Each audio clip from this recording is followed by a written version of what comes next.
دنیا میں آنے سے پہلے بھی ہم ایک زندگی گزار آئے ہیں، اور بدقسمتی سے اس کا تصور بہت کم لوگوں کو حاصل ہے۔ اور عہد حاضر کے جو ریشنلسٹ قسم کے اقلیت زدہ میں کہتا ہوں انہیں، یا اقلیت گزیدہ، عقلیت سے ڈسے ہوئے لوگ، وہ ان چیزوں سے اباع کرتے ہیں، دور بھاگتے ہیں۔ ہماری پہلی تخلیق ہوئی تھی عالم ارواح میں، الارواح جنود مجندہ، لشکروں کے لشکر تھے۔ آدم سے لے کر آخری انسان جو دنیا میں پیدا ہوگا قیامت تک، سب کی ارواح عالم ارواح میں پیدا کر دی گئی۔ وہاں عہد لیا گیا، الست بربکم قالوا بلی، کیا میں تمہارا رب نہیں ہوں، مالک نہیں ہوں؟ ہم سب نے عہد کیا تھا، کیوں نہیں؟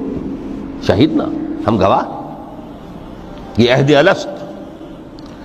اور ظاہر بات ہے کہ عہد جو ہوتا ہے، جب تک انسان کو اپنی ذات کا شعور نہ ہو، خود شعوری نہ ہو۔ آپ دنیا میں معاہدہ کرتے ہیں تو کہتے ہیں کہ بقائمی ہوش و حواس میں یہ عہد کر رہا ہوں، معاہدہ کر رہا ہوں، تو ظاہر بات ہے کہ اس وقت ہم تھے اور ہوش و حواس کے ساتھ تھے، خود شعوری کے ساتھ تھے، لیکن صرف ارواح کی، جسد نہیں تھے۔ اور یہی ہے وہ مقام جس کے بارے میں حضور نے سے جب پوچھا گیا کہ متى وجبت لک النبوۃ یا رسول اللہ، اللہ کے رسول آپ کو نبوت کب ملی؟ تو آپ نے فرمایا والآدم بین الماء والطین، ابھی آدم کا حیولہ جو ہے ابھی گارا گوندھ ہی رہا تھا، پانی اور گارے کے درمیان ہی تھے آدم، کہ میں اس وقت بھی نبی تھا۔ عالم خلق کا ابھی آغاز نہیں ہوا، ابھی عالم ارواح میں بھی جو تمام ارواح ہیں وہ اپنی امتیازی شان کے ساتھ ہیں۔ روح محمدی صلی اللہ علیہ وسلم، جس سے اگر نور محمدی کہیں تو غلط نہیں ہے، اس لیے کہ ارواح کا جو مادہ تخلیق ہے وہ نور ہے، جیسے فرشتوں کا مادہ تخلیق نور ہے۔ مسلم شریف میں حضرت عائشہ صدیقہ رضی اللہ تعالی عنہ سے روایت موجود ہے، اللہ نے فرشتوں کو نور سے پیدا کیا۔ روح، فرشتے روح ہیں، ارواح ہیں، روح القدس، روح الامین، اور ارواح انسانیہ بھی روح ہے، یہ سب ان کا مادہ تخلیق نور ہے۔ اس وقت ہم پیدا کیے گئے، صرف ارواح کی شکل میں ہم سے عہد لیا گیا اور پھر سلا دیا گیا۔ یہ پہلی موت تھی جو ہم پر وارد ہوئی ہے اس دنیا میں آنے سے پہلے، اس لیے کہ سورہ مومن کی ایک آیت میں فرمایا گیا ہے کہ جہنم میں لوگ جو ہیں فریاد کریں گے، ربنا امتنا اثنتین واحییتنا اثنتین فاعترفنا بذنوبنا فهل الی خروج من سبیل، اے اللہ تو نے ہمیں 2 مرتبہ مارا، 2 مرتبہ زندہ کیا، تو اب ایک مرتبہ اور صحیح، کیا یہاں سے نکلنے کا بھی کوئی راستہ ہے کہ نہیں؟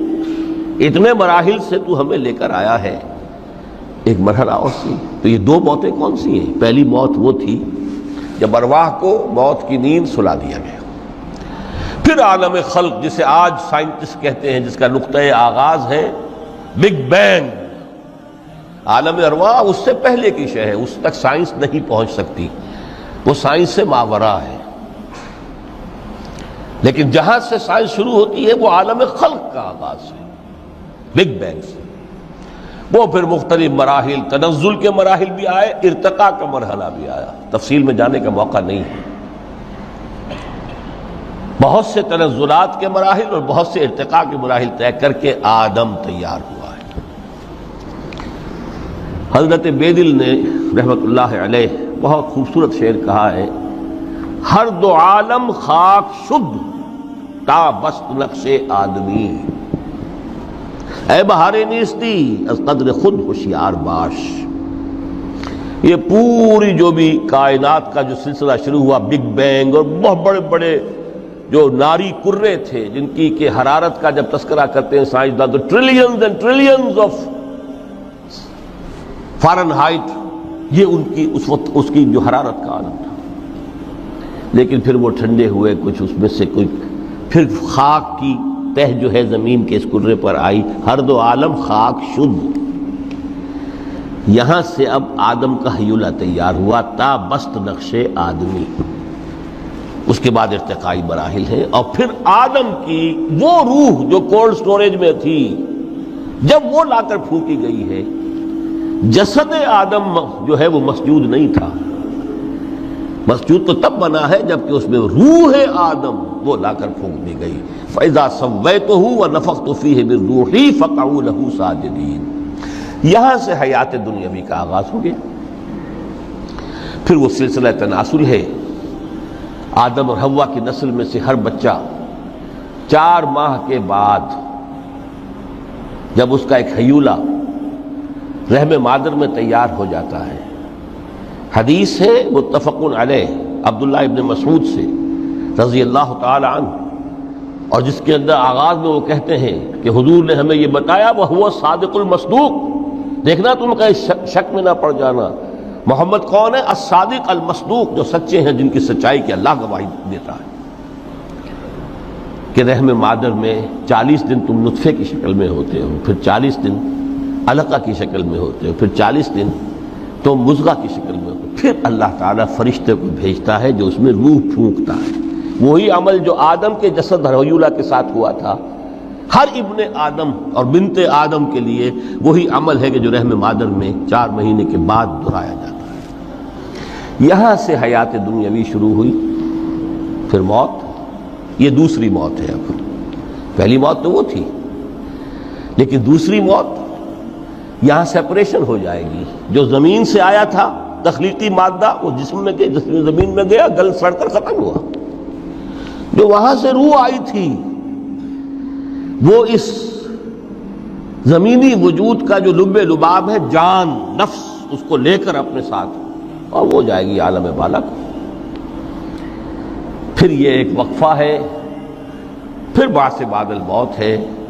تو احیاء بھی 2 ہو گئے، ایک مرتبہ پہلی موت کے بعد زندہ کیا اس عالم میں، آنکھ کھلی اس عالم میں ہماری، یہ پہلا احیاء تھا۔ کیف تکفرون باللہ وکنتم امواتا فاحیاکم ثم یمیتکم ثم یحییکم ثم الیہ ترجعون۔ دوسرا احیاء وہ ہوگا قیامت کے دن بعد الموت، اور پھر اس کے بعد وہ زندگی ابدی زندگی ہے، ہمیشہ کی۔ یہ تصور سامنے رکھیے۔ تو یہ جو تھوڑا سا وقفہ، یہ تو زندگی بہت طویل ہے۔ تو اسے پیمانہ امروز و فردا سے نناب جاویداں پیہم دماں، ہر دم جواں ہے زندگی۔ اس میں یہ وقفہ جو ہے، خلق الموت والحیات لیبلوکم ایکم احسن عملا، یہ اس جسد کے ساتھ اس روح کا اتصال، اور یہ 30 40 50 60 70 80 100 برس کی عمر، یہ ایک وقفہ ہے، یہ امتحانی وقفہ ہے، تمہیں جانچا جا رہا ہے، پرکھا جا رہا ہے۔ ایکم احسن عملا۔ اب اگر تو 2 چیزیں انسان پر واضح رہیں، اور نہ صرف واضح رہیں، مستحضر رہیں۔ واضح تو ہو جاتی ہے ایک چیز، پھر آدمی بھول جاتا ہے، تو کوئی فائدہ نہیں دیتا اس کے۔ مستحضر ایک یہ کہ اصل زندگی آخرت کی زندگی ہے، طویل ہے۔ بل توسرون الحیات الدنیا والآخرۃ خیر وابقیٰ، کلا بل تحبون العاجلہ وتذرون الآخرہ۔ تم اس عاجلہ کو پسند کرتے ہو، اس دنیا کی زندگی کو تم ترجیح دیتے ہو، جبکہ آخرت ہے جو باقی رہنے والی ہے، ابدی۔ اگر تو یہ معلوم ہو، جیسا کہ سورہ عنکبوت کی آیت کے حوالے سے میں نے آپ کو آیت سنائی کہ وما هذه الحیات الدنیا الا لہو ولعب وان الدار الاخرۃ لہی الحیوان لو کانوا یعلمون۔ اصل زندگی جو ہے وہ آخرت کی زندگی ہے، کاش کہ انہیں معلوم ہوتا۔ ایک حقیقت تو یہ معلوم ہو اور مستحضر رہے کہ اصل زندگی آخرت کی زندگی ہے، اور دوسری حقیقت یہ کہ یہ دنیا کی زندگی ایک امتحانی وقفہ ہے۔ دین کی بات پھیلانا صدقہ جاریہ ہے، ثواب کی نیت سے ویڈیو کو شیئر ضرور کیجیے۔ جزاک اللہ۔